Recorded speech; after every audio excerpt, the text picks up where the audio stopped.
La Guerra del Pacífico, también denominada Guerra del Salitre, fue un conflicto armado acontecido entre 1879 y 1884, que enfrentó a Chile contra los aliados Bolivia y Perú. La guerra se desarrolló en el Océano Pacífico, en el desierto de Atacama y en las serranías y valles peruanos. ¿Cómo termina? Termina con la paz con Bolivia el 4 de abril de 1884. Bolivia se negó a firmar un tratado de paz con Chile, por lo que solo suscribió un pacto de tregua.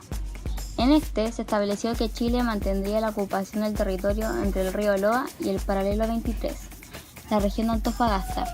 El tratado, que se firmó el 20 de octubre de 1904, hizo este hecho definitivo. Además, en el pacto se estableció la construcción del ferrocarril Arica-La Paz, financiada por el gobierno chileno, estableciéndose que la selección boliviana se traspasaría a dicho país en 15 años. El gobierno chileno pagó a Bolivia 300.000 libras esterlinas. Además, le concedió amplio y libre derecho de tránsito comercial por el territorio chileno.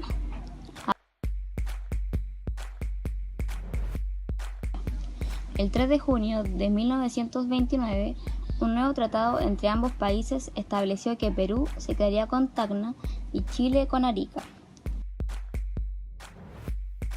Consecuencias de la Guerra del Pacífico a fines del siglo XIX. En la Guerra del Pacífico, Chile no interrumpió su progreso económico. De hecho, la misma guerra ayudó al avance industrial, contribuyendo al financiamiento del ejército. Al terminar del conflicto, Chile aumentó su presencia en el norte del país, transformándose en el país latinoamericano más importante de la costa del Pacífico. Con la expansión de territorio, se aumentó la riqueza natural, impulsando con ello la actividad económica en el país.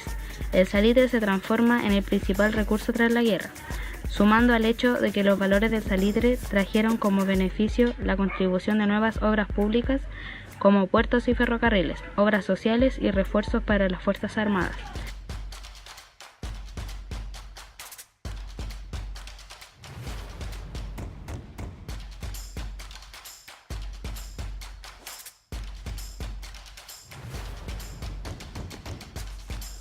La cuestión social.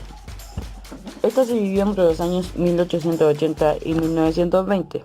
Se habla de cuestión social al conjunto de problemas sociales y materiales que afectaron a la población más pobre del país, en este caso la clase baja.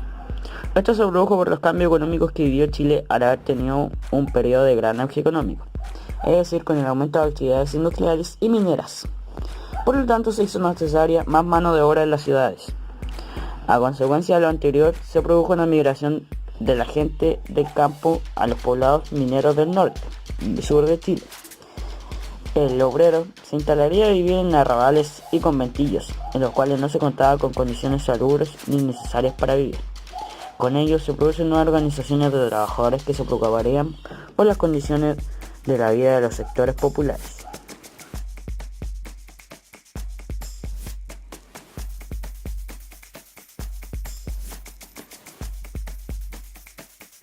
Guerra civil se produce en el gobierno del presidente José Manuel Balmaceda en 1890 por no haber acuerdos políticos entre el Ejecutivo y el Parlamento, como el Congreso decidió no aprobar las leyes periódicas que fijaban las fuerzas de mar y tierra, así como la ley de presupuesto de gastos públicos. El conflicto de 1891 fue un acontecimiento que involucró a todo el tejido social, generando consecuencias en orden político, económico, social y cultural.